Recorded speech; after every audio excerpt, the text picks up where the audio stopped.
So this year is dedicated for an Ili Neshama for Prince Chaim Aaron ben Yamin HaKohen. Would you like to talk a little bit? No, I want to be clear on what I said. We don't want to make any mistakes. Anybody? As a segue into our next topic, which is going to be in Mitzvah Shem, the mitzvah of Tzitzis, we have to emphasize something about Kedushas Tefillin. And I didn't emphasize this enough. Kedushas, the sanctity of Tefillin, is a twofold sanctity in halacha. Number one, it's the tefillin themselves. And number two, it's the person wearing the tefillin. Let me explain. As far as the tefillin itself are concerned, we have very strict rules about how to treat the tefillin. There's certain places you're not allowed to bring tefillin into at all, even if you're not wearing them. And that means a bathhouse, a bathroom. There's certain ways that you're allowed to hang up your tefillin, and certain ways that you're not allowed to hang up your tefillin. For example, in the old days, they used to have like pegs on the wall, and you weren't allowed to take the ritzua and hang up your tefillin in such a way that the bias of your tefillin would be hanging down, towards the ground. In fact, the Gemara has two opinions whether you're not allowed to take the bias itself of the tefillin and place it on a peg. If, let's say the peg was a little bit flat, even that's an issue. What they do allow is that once your tefillin are wrapped up, then, right, we have two coming.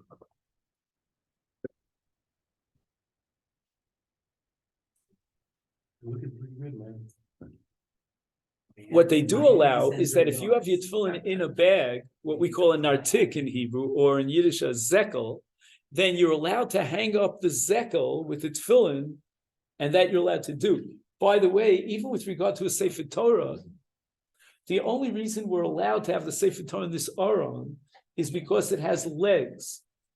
If that aron were attached to a wall, hanging up in space, if you follow what I mean, without legs attaching it to the wall, that would be prohibited. What's the source? This is all the Gemara and Brachos. No, I'm saying is based on Svara. Yeah, it's considered a zilzul if the tefillin or the Sefer Torah is hanging in midair. If it's not attached to the ground, at least with legs. Even if it's in the arm. Even if it's in an arm. Even if it's in an arm. The arm has to be on the ground or with legs that attach from the ground up to the arm. I'll tell you something else about tefillin. People don't know. Yeah. Let's remember it back. Exactly. Has anyone been in a shul where they sit on benches? We've all been in shuls like that, right? Where you sit not on individual seats, but on benches. Mm-hmm. If someone puts his tefillin down on the bench, you're not allowed to sit on that bench. In fact, some of the shuls, and I saw this on the Lower East Side of Manhattan, for example, they have a place for your tefillin under the seat. You're not allowed to sit on that chair because you're above the tefillin, unless there's a space, an airspace between the top of your tefillin and the seat of the chair. But if, let's say, you put it in a box and the tefillin is in like a little closet, so to speak, below your seat, in such a way that there's no airspace, so the tefillin comes all the way up to the seat of your chair, you're not allowed to sit on that chair. All this reflects the kedusha, the sanctity of tefillin. But there's another dimension to it, and that's the sanctity of the person who's wearing tefillin. So, for example, are you allowed to sleep while you're wearing tefillin? Well, it depends. There are two types of sleeping. What do you say? I think last week we said, right, it's all right, it's okay. It's Correct. The Gemara vacillates back and forth about a shenas aroy, when you take a little quick nap. Are you allowed to eat a meal while you're wearing tefillin? Gemara says you're not allowed to. Is that zilzul tefillin though? Which is, I mean, or is it why? No, I'll tell you what it is. The Gemara derives from tzitz, that just like the Kohen Gadol is uplifted and sanctified when he wears the tzitz. How many names of God are inscribed on the tzitz? Only one. On tefillin, we have on the Shal Yad and the Shal Rosh, each respectively has 21 mentions of the name of God, all told 42. So the Gemara says, if the Kohen is sanctified by wearing the tzitz, how much more so are we sanctified when we wear the tefillin? And therefore, we have to be very careful with that sanctity. We're not allowed to be distracted from the tefillin to such an extent that the Shulchan Aruch requires chayav adam lemashmesh b'tfilav kol shah. Every minute, so to speak, or every so often, you have to touch your tefillin. And there's a minhag that when you say the pasuk in Kriyat Shema Kshartem Liosai Yedecha, you touch the tefillin shel yad. When you say l'totafos beinecha, you touch the totafos of your shel rosh. In fact, many people, I don't know how many, if we took a little quick a secker here, like a census, how many people actually walk around with a mirror and look at that tefillin to make sure they're exactly positioned where they have to be? Am I the only one here? 2 people, 3 people. Now they have tefillin shel, they sell these tefillin shel rosh boxes that have a little mirror inside of them. And what you have to do constantly is make sure, and if you see someone whose tefillin shel rosh are moving here or moving there, they're not exactly keneged beinei necha, they're not exactly positioned in the right place, or if you see someone whose tefillin are too far back or too far forward, it's more common to see it too far forward, then you should go over to him in a polite way and tell him that he should fix his tefillin. What I try to do in such a case, I don't say any word to the person, I just give him my mirror. He'll get the message. But all this is because to be sanctified by the tefillin, you have to behave in a certain way.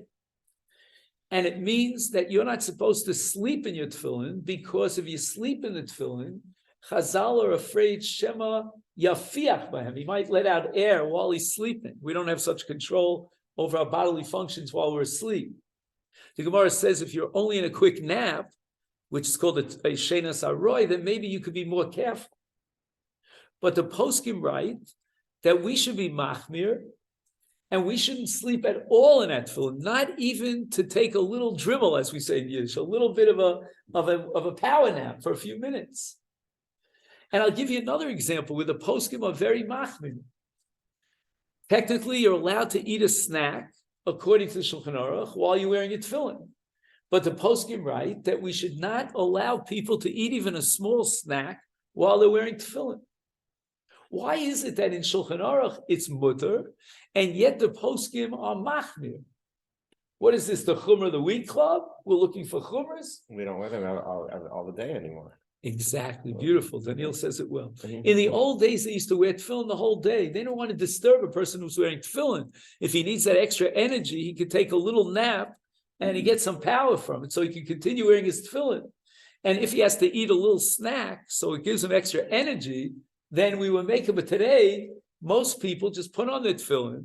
They recite whatever they have to recite, Psukei Zimra and Kriyat Shema and Tefillah, and then they take off their tefillin. In such a case, what we're saying is that we don't really have that sanctity that we should have vis-a-vis the tefillin. So if that be the case, if we're being so careful that we're taking off our tefillin immediately, then we should be very careful about any type of sleeping and any type of eating. Now, if you see someone who falls a little bit of asleep and he's wearing tefillin, should you wake him up or not? I would say you don't have to wake him up. But if you see that he's gradually getting into a deep sleep, like 5 minutes have passed, then you should for sure wake him up, because he's violating the sanctity of a person who's wearing the tefillin. The tefillin has such a sanctity. It has the name of God. Which name of God do we wear on the tefillin? Anybody know? Shin, Dalid, Yud. The shin is on the top of the tefillin shel rosh on both sides. One's with 4 legs, one with 3, the total of 7. And then you have a Dalid, which is the Kesher Shel Tefillin in the back, and you have a Yud in the Kesher Shel Tefillin that's attached to the Shel Yad. And the halacha requires that the Kesher Shel Yud should be attached. You should always be careful that it doesn't hang, in midair. It should be attached to the bayis. So we have Shin, Dalid, Yud. We are absolutely enveloped by the name of Hashem. And in the past, I've mentioned to you, and I just think it bears repetition, that the tefillin shel yad before the tefillin shel rosh, keneged nasa before nishma, because tefillin Let me ask you a question. I don't know how many of you would know the answer to this question. We're going to ask it anyway. What is the classic subject of a drasha of a bar mitzvah boy? Tefillin. I still have my father's handwriting when he wrote out my drasha that I gave. I'm not going to tell you how many years ago. You can calculate it when I was 13 years old. It's a drasha all about tefillin. It has to do with tefillin on Yom Tov, tefillin on Shabbos, tefillin on Chol HaMoed. Why is it that tefillin becomes the center of the discussions for a bar mitzvah boy? I remember when your son came over, we discussed tefillin. Why this focus on tefillin? There are 613 mitzvahs. They're going into it.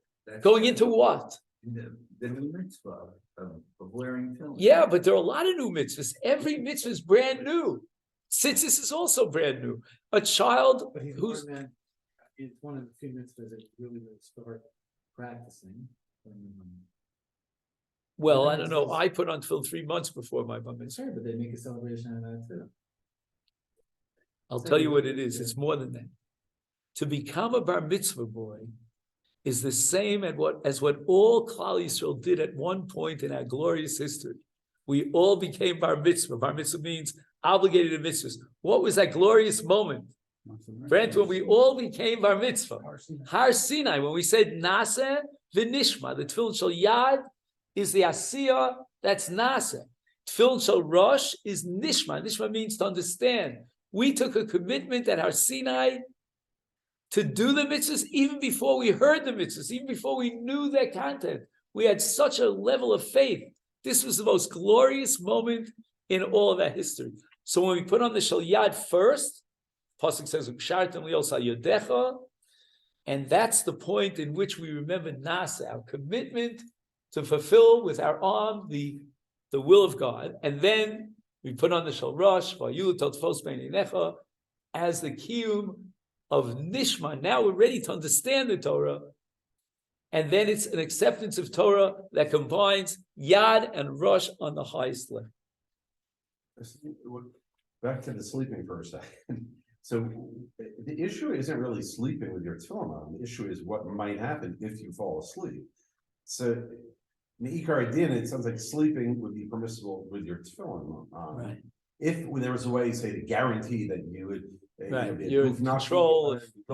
So that makes me, again, back to what we discussed last week, the idea of Hesach Dad and Kavana is like, what we're saying, that's not a negative. It's not a kalas rosh, it's just you're asleep. Right, exactly. So- Rabbeinu Yonah asked the question, why does the Gemara say you can't fall asleep in your tefillin because Hashem Yafia? What about the Isur of Hesed Hadas? So Rabbeinu Yonah says that if a person is not deep in sleep, he's not thinking about whatever a person thinks about when they're sleeping, which are not always the most pure thoughts, then there's no problem of Hesed Hadas. Why? Because there's no schok v'kalas rosh. Right. The Rama might have a different shita, as we discussed last. I mean, imagine just if you gave me something valuable to hold and I said, I want to take a nap with it, you'd probably say, no, let me take that from you. Why? Because you might drop it. Just you might drop it, you're gonna move it around. So that's interesting. There's a lot of things that you would think. I want to tell you something. The The Gemara says explicitly that if you're holding your tefillin, no sleeping whatsoever, not even a nap. Now, I don't know if you can sleep while you're standing. I've tried it many times. But if you could sleep while you're standing, don't carry your tefillin. Because the Gemara says we're afraid you'll drop the tefillin. All I'm trying to convey is that we are so strict. Here we take one chumrah after the other. I'll give you another chumrah that the poskim write. The law is if that you're present and a Sefer Torah falls, you're supposed to fast. The law is that if your tefillin falls, you don't have to fast. But the poskim write that if the tefillin fall, you should fast. If it's too hard for you to fast, then give tzedakah. Now, I'm not going to tell you which organization you should give your tzedakah to. There are many possibilities, and they're all very good and worthy. But you see that in the poskim, we elevate the status of tefillin as if it has the identical sanctity of a Sefer Torah. We don't know of anything else in our context that has a greater sanctity than a Sefer Torah. Sefer Torah is on the top of the list. And yet, we're putting tefillin on that list because of the Kedusha, the sanctity of Tefillin, which is greater than that of the Tzitz, that's worn by the Kohen Gadol, the high priest of Israel. And therefore, I think the poskim take a stance l'chumra. For example, they don't want you to sleep at all in tefillin. They don't want you to eat at all in tefillin. At all, period. Against the Gemara, against the Shulchan Aruch. Not even achilas arai, not even shenas arai, not even on a temporary basis, a small snack, a small dribble, as we said before, because we want to instill in a person the awe of the sanctity of tefillin. It's such a great sanctity. And Yehiratzon, as we move on to our next topic, which we want to start now, we should be zoche to understand, appreciate, and be inspired by that great sanctity of tefillin. Can I ask a question? Please. If you put on your tefillin incorrectly, it's as if you did not put it on. It depends what you mean by incorrectly. You said if it's here, let's say a guy's got it too far back or too far front, or it's not in the right area here. One time I was in B'nai Brak and I was putting on tefillin, and this guy was like, listen, I'm sorry to tell you, but the Ovadia Yosef would tell you, you didn't just put on your tefillin. And I'm like, what do you mean I just put on my tefillin? And he's like, no, you didn't have this part on correctly. This was too low. The box was not in the right area. So is it as if you Well, I'm hoping that at some point, usually what happens is people know how to put on the tefillin, but then the tefillin move away. So at least at some point he had his tefillin on the right spot. But if he put it on the wrong place, then imagine someone who, again, chas v'shalom, who wraps his tefillin around his legs. Would you say that he was makayim the mitzvah tefillin? For sure not. So the Gemara tells us exactly how we have to be careful about where the tefillin should be. Now, if you're going to sleep and you take off your tefillin, then there are going to be two issues. One issue is where to put your tefillin so that they're protected. The Gemara is very careful about tefillin, not to leave them what we call hefker, out in the open. It might be stolen. The Gemara says it might be eaten up by mice. This was what was common back in the day. And the second issue, besides where you should protect your tefillin, is whether or not you should immediately put back on your tefillin if you took them off for a meal or for sleep.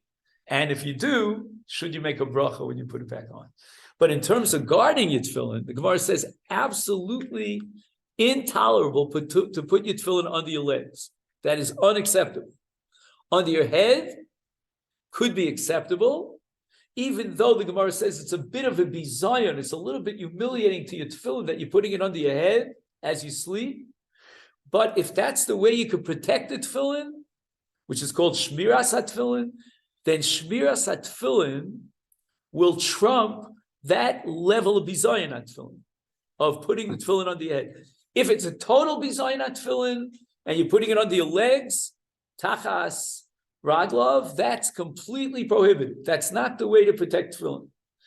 But if to protect tefillin you put it beyond your head, then for the sake of the protection of the tefillin will allow that, even though it's not really proper. So there are many things in the poskim about tefillin that come under the category of this is improper behavior towards the tefillin or while you're wearing on the tefillin. It's not strictly speaking prohibited, but we're going to take the high road rather than the low road. We want to instill in all of us, in ourselves, that great reverence for the tefillin and for all the shemos of Hashem that are written on tefillin. The Gemara says about someone who never wore tefillin in his life, he's a karkafta de lo manach bei tefillin. He's considered to be Poshe Yisrael. Now, does that mean if a person never got any opportunity, was never, I don't know.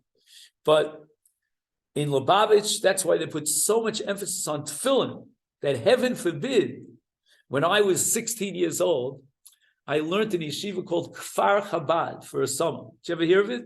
Mm-hmm. Kfar Chabad. So I was the Amerikachka there, and we're going on a train to get to Kfar Chabad. In those days, you traveled by train. And clearly a Texan, I call him a Texan because he was like 6'7", had hair coming out of all sides, very good looking guy, comes on the train. And my Israeli friends from Chabad point to me. So I said, why are you pointing to me? You're going to get this guy to put on tefillin. I freaked out. I was 16 years old. never in my life would I dream of asking a Jew to put on tefillin. I wasn't trained in that way. I'm not a shliach Chabad. A lot of people think, oh, I'm not a shliach Chabad. It's like I was in a college class when I was about 23, and there was a girl from Providence, Rhode Island. I still remember, no background whatsoever, but she saw I had a yarmulke on. She was curious about Judaism. I said to her, "Are you Jewish?" "Yeah, I'm Jewish, but I don't know much about it." So there was a very frum woman in the class, wore a sheitel, and she was married to a great Talmud Chacham. And I said to her, "Do me a favor. I feel uncomfortable. Can you approach this girl and give her, a 101.1, introductory class to Judaism?" She looks at me and she says, "I'm not Chabad." I'll never forget it for the rest of my life. As if only if you're Chabad do you come over to a Jewish girl who's curious about Judaism. Anyway, they said to me, approach this guy and ask him to put on tefillin. If he wants to put on tefillin, you're not going to force him. I don't know if you know the phrase, I shouldn't use it publicly, ich hab gepished in my pants. I couldn't do it. But somehow, these guys from Chabad, I was learning in the yeshiva, they said, you got to do it. So I came over and I asked him if he wants to wear tefillin. He said, thanks, but no thanks. And that was the end of the story. So I was not very successful. But it's really important if you can get a Jew to put on tefillin. Have you seen the latest videos that are going around? About the aura? How it changes Which one? their aura? No, They that I have- didn't they have see. a If you could photo send back? that to Yeah, me. I've seen it. We're talking about a woman in Cleveland, Yeah. and the Mir Yeshiva came to Cleveland, and they had a whole series of shiurim and Torah study, a whole thing, and then afterwards, after Shabbos, had a fundraiser for Mir Yeshiva, and she meets this woman from the Soviet Union who comes to hear the Rosh Yeshiva of Mir, all the Rosh Yeshivas, but one Rosh Yeshiva in particular, and she comes over to the Rosh Yeshiva after his presentation, and she says, my son is learning in the Mir. He's the first descendant in our family of over 150 years to wear tefillin. And the Rosh Yeshiva, with tears in his eyes, says to her, I have a son who refuses to wear tefillin. If only in the schus of your son, who after 150 years in the family is wearing tefillin, my son would wear tefillin. Then they send you a video of an Israeli youngster, looks about, 16, 17, 18, wearing tefillin, saying Shema. And he says in broken English, I am wearing tefillin, my father's Rosh Yeshiva in Mir, because of this young man who came from the Soviet Union and is learning here in the Mir Yeshiva. Very, very moving. Reb, only because we're talking about tefillin, can I share something very quickly? I heard from Rabbi David Kaplan that there was an Arab who was selling a pair of tefillin who had clearly, most likely, stolen the tefillin. And a Jewish guy saw him on the side of the road. And said, this is peculiar, it's selling tefillin. So he stops. He's like, I gotta get this tefillin from this Arab. So he says, how much? He says 10,000 shekel. And he's like, 10,000 shekel? That sounds fair. Let me see it. Let me test it out. Let me see if it works. Let me see if it's good. So he takes it out. He puts on the arm. It's good. He puts on the head. Says, where's the other arm? He says, what do you mean the other arm? He says, where's the other arm? See, there's one for here. There's one for here. Where's the other arm? You're missing the other arm? Forget it. It's no good. I don't want it. The Arab's like, just gave it to him for free. That's a great story. That's a fabulous story. Okay, Rabbosai, let's start our new topic, which is tzitzis.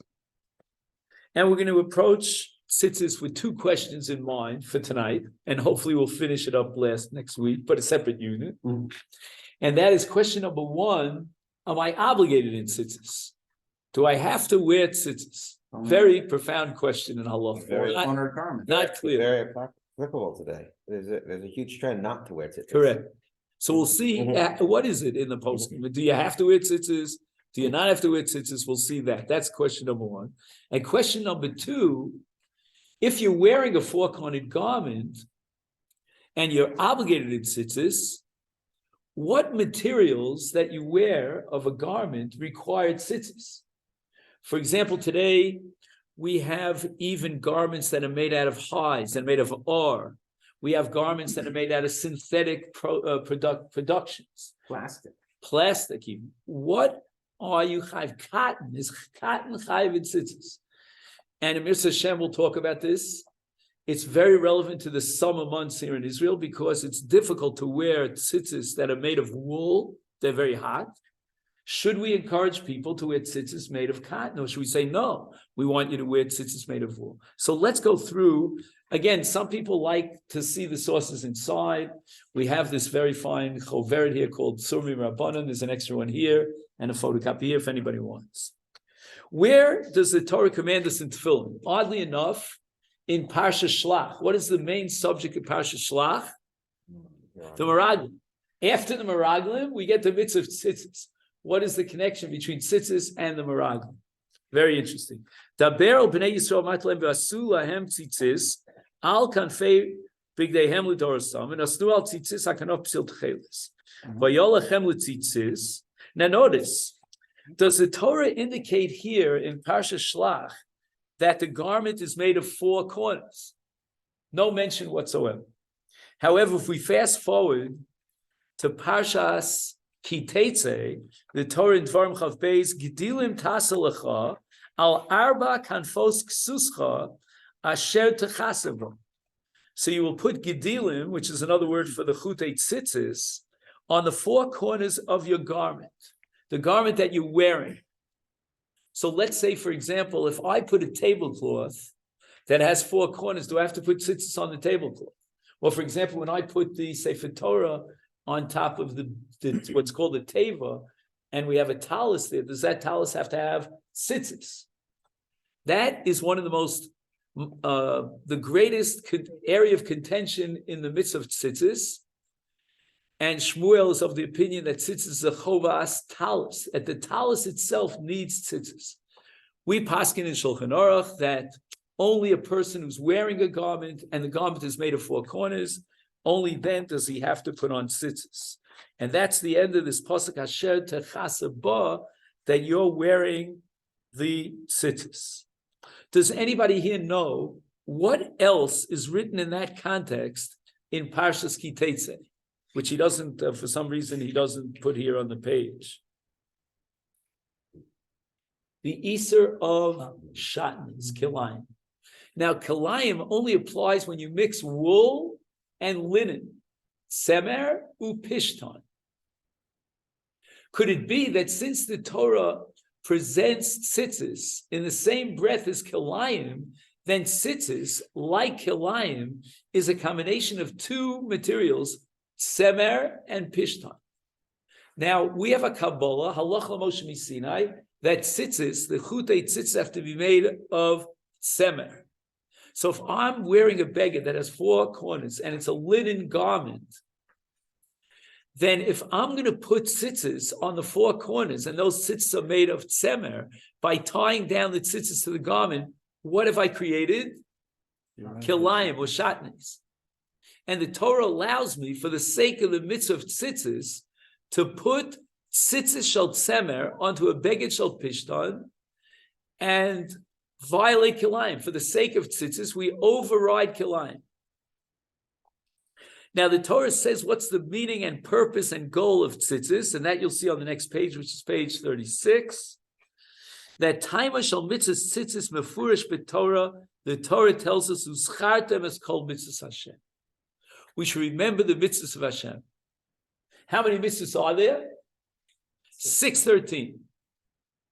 How do we get 613 in tzitzis? So if you count up what's called the ksharim, the knots, together with the chutim and the word tzitzis itself, you get 613. Now, when a person wears tzitzis, he should be looking at his tzitzis from time to time and reminding himself that this is keneged, this corresponds to the number 613. And for another topic on a different time, I'm going to ask you the following question. Is it definitely so that there are 613 mitzvahs? Does everybody agree that the 16? Let's take a vote here. All in favor of 613, raise your hand. Nobody raised their hand? Well, I don't say you weren't brought up the way I was brought up, that there are 613 mitzvahs, no? Well, if we can't, everyone agrees there's 613, but they don't agree what they are. So Daniel, I have a secret for you. Yeah. According to the Ramban, not everybody accepted the number 613. Okay. The Ramban assumes that each person has their own view about X, Y, and Z, whether it's a mitzvah or not, and then they calculated it. And some people came up with the calculation of 613, and others did not. The Ramban, at the end of the day, claims that the number 613 comes from Halacha l'Moshe Sinai. That when Moshe Rabbeinu was up on the Har, on the mountain, he received the number 613.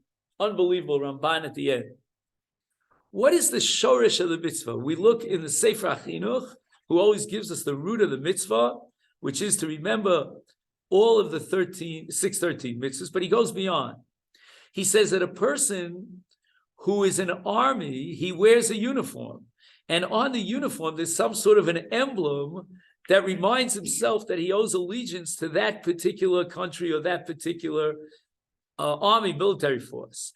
And he says that the chosem, that the seal that we wear is as being part of the army of God is the tzitzis. And he says that the word tzitzis is going to be a remez for Taryag mitzvahs. Okay, that's what we have here. How are we doing on the clock? Oh, we're not doing too badly. Okay. We also have 10 here. I think we should try to go there because they don't always have the strongest minion. And if Okay, because we want to say Kaddish for Brent. So I'll come with you over there because the fellow who wanted to lift his eye is not here right then. Okay, fine.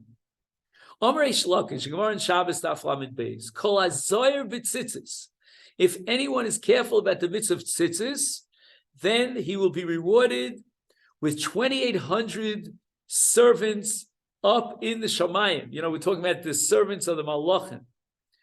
And the Gemara says that Shkula mitzvah zu keneged kol mitzvahs kulam. That if you put 612 mitzvahs on one side of the scale and one on the other side of the scale, then that mitzvah of tzitzis will weigh equally to the other 612. And now I ask you the number one question for us tonight. Am I obligated to wear a garment that has 4 corners and therefore to put the tzitzis on the 4 corners and wear them and be Mekayim the mitzvah? So the Gemara tells us in Menachos a story about a Rav Katina. And this you'll see on page 37. Malacha, a malach, ashkechel Rav Katina, he found Rav Katina, the michse sadina, he was wearing a beged that was potter from tzitzis. And we'll soon see which beged he was wearing. Amalei, the malach started screaming at Katina. Sadina v'kaita v'sarbala? You're wearing a beged that's potter from tzitzis? Why are you doing such a thing? Where will you be Mekayim the mitzvah of tzitzis? Amalei anishusu aseh? Am I going to be punished for the fact that I'm not wearing tzitzis? Amalei, and the Malach said, Bizman de'ika rischa, when there's an anger at the Jewish people, like for example at the time of Bilam or Russia, but when we're in a state of anger, then Anshin, God is going to mete out punishment for those who don't wear tzitzis. And the Rama writes in Hilchos Tzitzis that there is no chiyuv, there's no absolute obligation to buy a garment that has 4 corners and be misatef and wear it. But the Rambam says in Perek Gimel Hilchos Tzitzis afal pishein odem mechuyev, even though a person is not obligated to buy a talis that has 4 knofos and tzitzis lisatef ba, ein roy liodam chassid, a person who's pious should not be poter atzmo b'mitzvah zu. He shouldn't exempt himself from the mitzvah. El ali olam yishtadel lios otuf b'ksus hamachayeves b'tzitzis. A person should make certain and be meticulous to guarantee himself that he's always wearing a beged that has 4 knofos. And here's where Moshe Feinstein comes up with an amazing insight. He says the following. Medina, according to the strict letter of the law, leka chiyuv, you're not obligated to go out and buy a beged and wear a beged that has 4 confidence to be chayav in tzitzis. And only if you're wearing such a beged and you don't have tzitzis, then you were mevatel an essay, then you violated the command. But mikol makom, says the Igros Moshe, nagu kol Yisrael lilbosh beged achayev b'tzitzis. It is an absolutely accepted custom. That's called a minhag, to wear tzitzis. Okay, am I bound by the minhag? Says Rav Moshe Feinstein, Asur li adam lavar al minhag zeh. A person is not allowed to violate a minhag. Every minhag is like a neder. It's like a vow that the community took upon themselves. And a neder shel rabim is machayev. It generates an obligation on every individual member.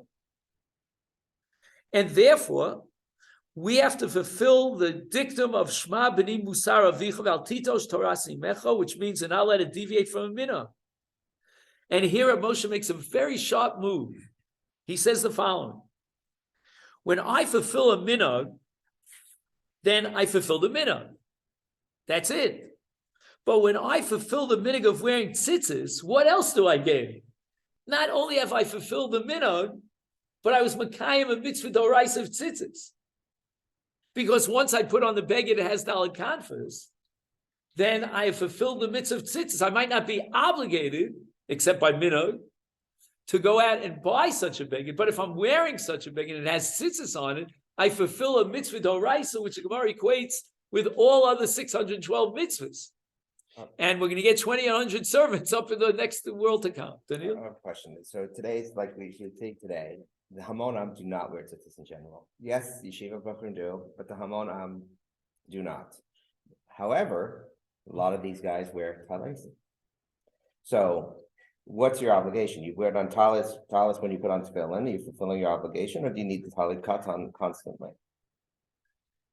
That's an excellent question. I'll have to research that, try to get back to you. It's No, that's what I'm wondering, because Yeah, I really I do hear what believe you the say. minhag today is only Bnei Yeshiva, and if you look at everyone else, even the I don't know what you mean by everyone else. You I'm a go little to shell any- shocked you go when to I any- came to you go to- Efrat, you but go- I can you go tell to you that in Har Nof, You go, that's and what I'm it's a saying, very that's big Bnei- that you go to any- Lumi that's- shul in Har Nof. go to Everyone wears tzitzis. That's Har Nof. You go to any high school in Israel, that Tilumi high school, you'll maybe find 30% wearing tzitzis today. But first I've of all, been to many of even if that's actually, What?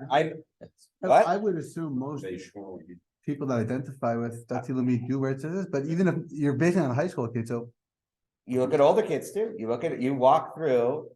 I don't know if you pay attention, but there really is Yeah. in the younger generation a very big decrease in tzitzis wearing. okay, so And- so are you saying that could question the assumption that it's a minhag Yisrael? No, So what's I'm the? saying. No, he's what Daniel's suggesting is, and this is a valid point. Mhm. Maybe you could be Makayim the minhag by wearing a talis gadol. A lot of It's them not gonna help wear you it. with high A school. lot of them wear it. Well, it'll help you with Sfaradi high That's what school I'm saying, kids. which is the It'll majority help of you the with country, Yeki high right? school kids. Yeah, which is the majority. For example, in my family, Mhm. I encourage my boys, I don't force them, to wear a talis gadol from bar mitzvah age. I once asked my Rebbe Rav Soloveitchik if that's okay. It's not the minhag of my family. And he said to me, ask your father. I asked my father, he said, it's fine. So my children and their children wear talis from the age of bar mitzvah. Why don't we wear a talis from the age of bar mitzvah? Because I asked myself, why don't we wear a talis? Smarty, from the we age of bar do. mitzvah? I What do you got say? my, But why? What's the basis for it? Yeah. Every mitzvah in the world, we try to be Makayim in the best way once you become bar mitzvah. Why not talis gadol? you do. In fact, Rabbeinu Yonah is of the opinion that the mitzvah d'oraisa cannot be fulfilled with a small talis, a talis gadol. Why? Because it doesn't cover rov gufo, unless you're a chassid that wears it down to the floor. But for most of us, we wear it up to the waist. And Rabbeinu Yonah claims that that's not a mitzvah d'oraisa of tzitzis. The mitzvah d'oraisa of tzitzis can only be fulfilled, according to Rabbeinu Yonah, and there are other Rishonim who agree with him, with a talis gadol. So I'm going to tell a bar mitzvah boy not to wear a talis gadol, to forfeit on the mitzvah the opportunity of fulfilling a mitzvah d'oraisa. So what's the basis for the minhag that a bar mitzvah boy in Ashkenazic circles does not wear a talis gadol? Do you know what it's based on? Anybody know? The Gemara bases it on a story about Rav Kahana. And this is a Gemara in Kedushas in the second parak. The Gemara tells us that Rav Kahana spoke about a certain Rav and said that he was a Gavar Rav. So they said to him, when he comes around, if he travels from here to there, bring him up to us. We'll check him out. He came around and he wasn't wearing a turban on his head. So the Gemara says, get rid of this guy. He's no god. Why? Because when you got married, you wore a turban on your head. The fact that he left out his turban meant that he wasn't married. That they couldn't tolerate. So in the sugya of marriage, the Gemara mentions this story to try to impress us with the significance of getting married. So the Taz writes that since a person who's not married doesn't wear a turban on his head, therefore he doesn't wear his talis over his head. And the Taz says, I don't buy into it. The Taz says that you cannot derive conclusions from a turban to a talis. A turban is a question of custom. It's not even a minhag. It reflects a sociological phenomenon that a married man covered his head. But that has nothing to do with talis, because talis is a mitzvah d'oraisa. And therefore the Taz advocates that every bar mitzvah boy should wear a talis gadol. So I asked my Rebbe, can I deviate from the minhag of my family? He said, ask your father. I asked my father and he said, it's fine. But if talis, let's say we go with that it's a mitzvah kiyumis. If you're wearing, but there's a lot of mitzvah kiyumis, they don't go out of our way to go and do that. If I want to eat meat, so I have to shop it. We don't say he turns 13, let's teach every boy shchita, because it's a mitzvah kiyumis. Minchas Chinuch and Rav Moshe seem to agree that it's a mitzvah kiyumis, but it's also like much more than that, right? It's the bush of a Jew. It's a uniform. You can say that about everything, every mitzvah. And it's No, I think shchita is something else. Shchita is a mitzvah kiyumis, which you're never, ever obligated. In the case of tzitzis, it's all a matter of bringing yourself into an obligation. But you'll ask me kasha from mezuzah. Why can't they? You want to eat meat, so you bring yourself. Right, but nobody forces you to eat meat. Eat chicken. No forces you to wear arba conference. No, but again, what we're saying is that when you wear the four-cornered garment, you'll be mechuyev in the mitzvah. In shchita, there's never a moment in time will you be mechuyev in shchita. Again, if you want to eat kosher meat, you have to take advantage of shchita. Otherwise, the meat is nevela.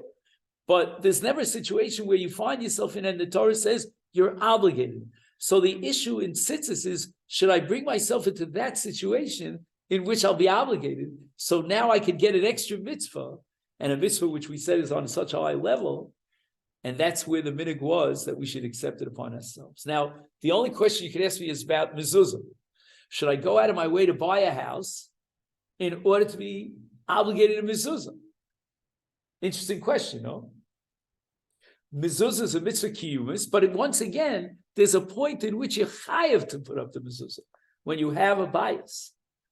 So should I go out of my way to have? You see, in the case of lulav, if I don't have a lulav, I'm chayav to get a lulav in order to fulfill my mitzvah of lulav. But in the case of mezuzah, unless I have a bias, I'm not obligated to mezuzah. There are people who will never ever be obligated to mezuzah. Should we tell them, well, like talis, go ahead, buy a talis in order to bring yourself into a chiyuv? Why is it that in talis, as opposed to mezuzah or makeh or any other mitzvah that depends upon the situation, we're not going to encourage you to go out of your way to put yourself into a chiyuv?